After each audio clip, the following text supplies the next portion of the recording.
Good morning. I have no gifts, no giveaways, so you're stuck with me for the next 15 minutes. So as they said, I'm going to cover from Akamai's perspective the art of ransomware defense and how you can apply it possibly to your organization. So I'm going to start with... You have big ideas, and you need to be able to bring them to life online. But every second, the internet gets more chaotic. With more traffic, more cyber threats. That's why the world's most innovative companies choose Akamai. To keep experiences closer to users and threats farther away. Akamai powers and protects life online. With unrivaled capacity, reach, and visibility into what's happening on the internet. So you can help people do the things they have to do. And the things they love to do. And in the meantime, get what they need. Take care of themselves. Take care of each other. And build a future. While you keep them and your business safe.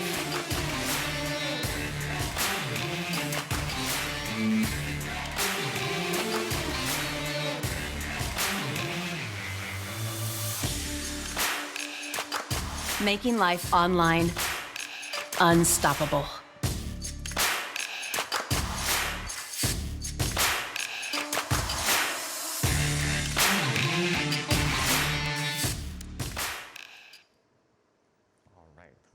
So, as most of you all already know, we have this unparalleled scale and capacity of our platform, given which we actually power a lot of enterprise businesses. Some of you all are here in this room. So given that, the threat visibility that we have and capacity, what I'm going to do is just share our perspective of how you can deal with this ransomware menace, and hopefully, given everything that you guys are doing already today, maybe some of our perspectives can be applied in your journey. And to appreciate what we are telling you, it'll be good to level set on the ransomware economy landscape. And frankly, it's not really well understood by a lot of people, so I thought I'll start with that. And as you all know, pre-pandemic or maybe 4 or 5 years back, when people got hit by ransomware, it was mostly by 1 or 2 individuals. It was very, very targeted, and they were frankly a nuisance, right? Either an embarrassment like the recent one that happened with Uber. So that was mostly what was happening, and now we all know it's become highly sophisticated. A lot of players are there, and that's because they are driven financially. And so I'm going to just break down this ecosystem into the key players. And some of you all probably already know them. There are 3 broad groups. Anyone wants to take a stab at which are the 3 broad groups? Does anyone know? Anyone? Raise your hand. Loudly, I can't hear.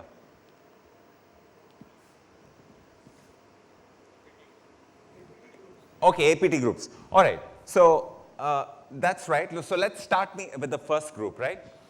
So these are what they call initial access brokers.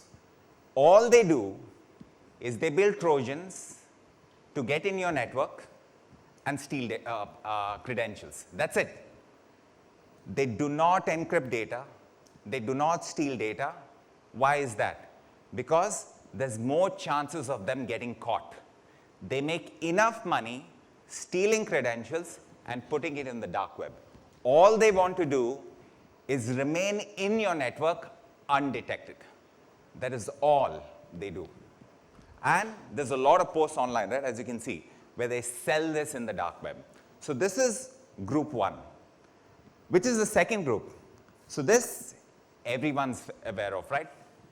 These are groups, these RAS groups that actually design and build malware that can break into your system, and all they do is rent it out or sell it. That's it.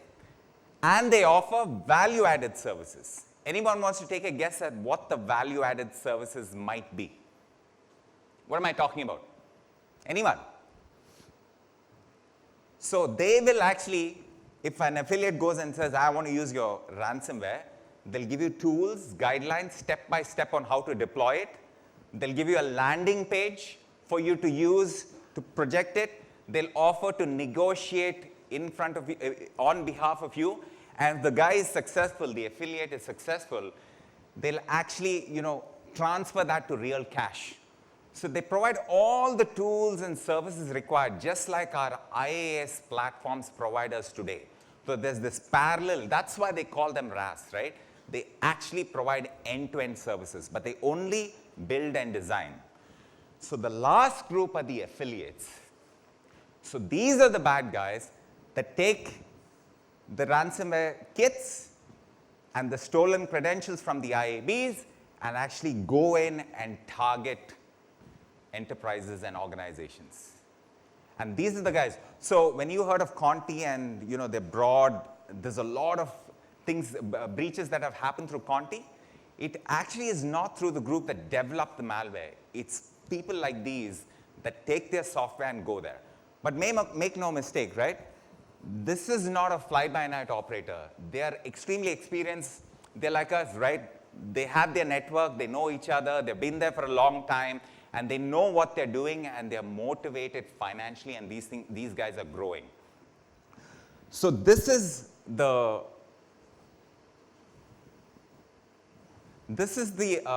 high-level value chain on the economy, right? So you have, it's going, come on. Can someone help me out here?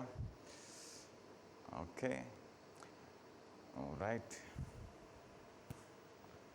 So, okay, why don't I just continue? No, it's not working. Can we get another tab? I don't know where to point it to. One.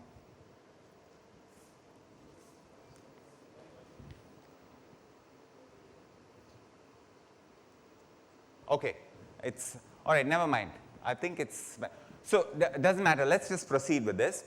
So just to give you a sense of how sophisticated they are, this is what these operators also do. Software developers, right? They do bug bounties to improve their code.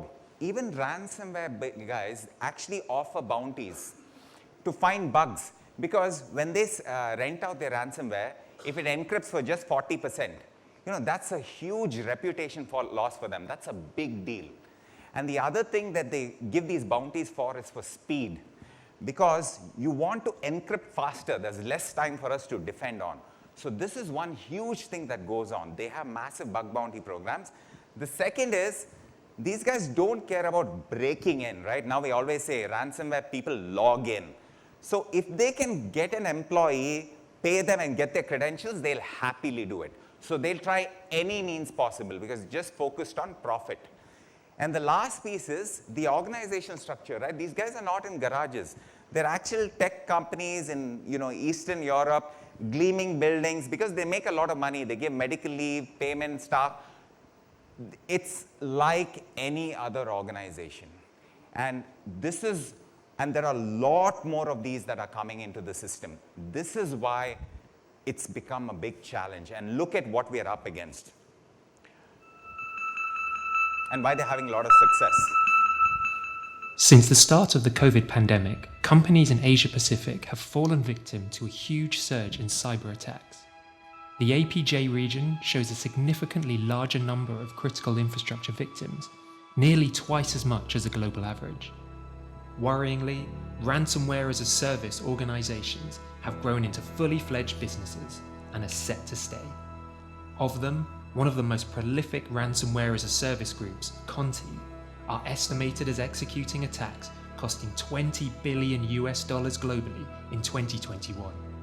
In fact, nearly 1 in 5 of Conti victims are in the $1 billion revenue bracket, with the majority of these high revenue victims found in Japan, South Korea, and China, and their most successful attacks on Australian and Indian organizations. A recent leak of Conti documents has revealed some of its inner workings, providing researchers and reporters with insight into how these organizations operate. Akamai researchers have been analyzing ransomware as a service providers to reveal some of the underlying mechanisms that have contributed to their success. The results provide a thorough reporting of attack trends, tools, and the mitigation that must follow. Though Conti has disbanded, devastating ransomware attacks are far from over in APAC.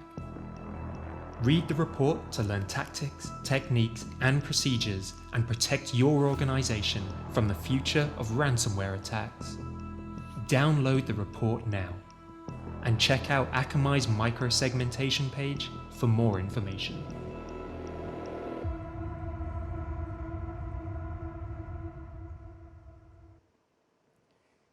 It's no surprise they're having a lot of success. And I don't know if you caught that. The number of victims in India were a lot. The ones in Japan, Australia, and Korea were large revenue companies, right? They have a lot more. And even though Conti is disbanded, the reason we should be worried is, as I said, the affiliates have no loyalty. They just care about money, so they'll go somewhere else. And the problem with ransomware right now is before, if I got attacked, it's my online identity, my bank account, right, or Venkatesh's bank account. Only that gets disrupted. But now if you see with all the issues, and I think ET itself had published an article recently on critical infrastructure, they're causing real world damages, right? Gas prices are spiking, you may not get water, you cannot implement social security. So it's becoming a real problem. And the worst part is they're actually also going to nation state. Look at what happened with Costa Rica. I think there's something wrong with the slides, never mind. So the Conti was the first one. They've always targeted public sector, but one or two organizations, right? Maybe one or two departments, etc. But here they successfully held the entire government to ransom. The entire government, you couldn't pull in your social security, you could not, pay your taxes. It was like costing $30 million a day, and they declared a state of emergency. And these are the kinds of people that we should worry about in India. Of course, we have to worry about the nation state guys as well, like Stuxnet, but mostly the ones that are motivated by money, because India has a lot of it. And that's why you're hearing about zero trust by me and by all of my OEM colleagues here, because it is a philosophy, principle, call what you may. It has to be applied, the least privileged, to everything in your network, right? Users, application, devices, etc., etc. So from your perspective, you're always wondering, I know you're always on this journey. So how are you doing with this, right? This is the question. So I just want you to take away two things from the, one is initial entry, right? All you want to do is taking the entire security stack that you have, evaluate, limiting the possibility of entry. Because that, we all know entry is going to happen. You just want to limit it. So this is the first thing that you need to worry about. And second is, if they break in, reduce the likelihood of spread, right? Lateral movement. These are the only two broad frameworks. And of course, depending on where your company is, your maturity, you can decide, how you're doing in each of these sectors, because you certainly don't want to be coming to the last one, right? No one wants to get there. And what I want you to take away is, from an Akamai perspective, we offer solutions in both the spectrums, right? The initial entry to help you reduce the likelihood, and once the breach is in, to reduce the damage. And I just want you to walk you through one example of the latter part. If someone gets in, how effective a micro-segmentation strategy that we and a lot of others offer can help organizations with. Because today when you do segmentation, remember, theoretically, while you always have solutions, it is possible to get to pretty much every corner of your network based on how it is designed. But the same thing, if you apply micro-segmentation all the way to a process level, no matter what your infrastructure is, you, even if it gets breached, can reduce it dramatically. Look at 3 million to 120. Really, really huge, right? On the flip side, pre-breach, right, to reduce the likelihood, as you all know, Akamai is a huge cloud platform. We cloak your infrastructure, your users are on the other side, and we provide a stack right down from DNS, authoritative, recursive, DDoS, WAF, API security is very huge here. We're leaders in that, bot management, human fraud detection, the whole space, right? Now, what you need and require from us could be dependent on your business. So we encourage you guys to just talk to us, given our perspective of the threat landscape, our the unique data that we have, we believe we can at least empower you guys to ensure that you are ready to have peace of mind against the ransomware. So in closing, I just want you to take away one key point, right? No, whether you're a public sector company, private sector company, you have users in the office, outside the office, right? You have infrastructure on-prem, cloud, IoT, OT. The one component that you will absolutely require in your overall architecture is something on the cloud.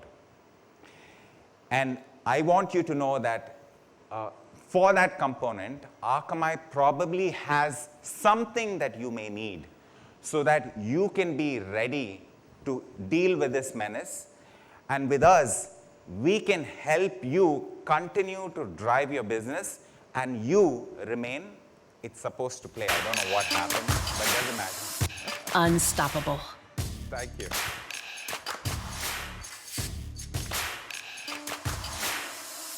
Unstoppable.